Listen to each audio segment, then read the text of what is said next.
మామ ఈ సీన్ చూడండి, సీన్ చూసినాక దీని గురించి నేను చెప్తాను. और कितने हैं हम? 5 10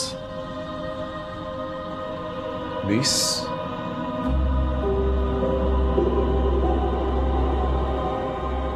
20 से ज्यादा.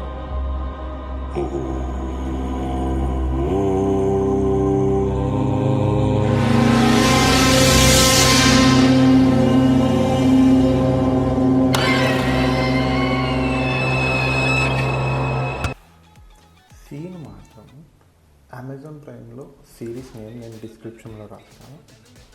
ప్రతి సీను గులాబ్ జామున్ గలగల్లా ఆడిపోతాయి అన్నమాట. ప్రతి ఒక్క సీన్ గులాబ్ దాన్ని మీరు చూడండి, చూడండి. నాకైతే నచ్చింది. లైక్ ఈయన పేరు వచ్చేసి గౌరవ్ తివారీ, ఈయన పారానార్మల్ ఇన్వెస్టిగేటర్ అనమాట. సో అతని బయోపిక్ని వీళ్ళు సిరీస్ లాగా తీసినారు. కానీ ప్రతి సీను ప్రతి షాట్ కనుక ఎక్సలెంట్ ఉంది. హారర్ అంటే పిచ్చి ఉన్న వాళ్ళు మాత్రం దీన్ని పక్కా సజెస్ట్ చేస్తాను. ఒక్కసారి చూడండి, అంటే అమెజాన్ ప్రైమ్లో ఫ్రీగా ఉంది,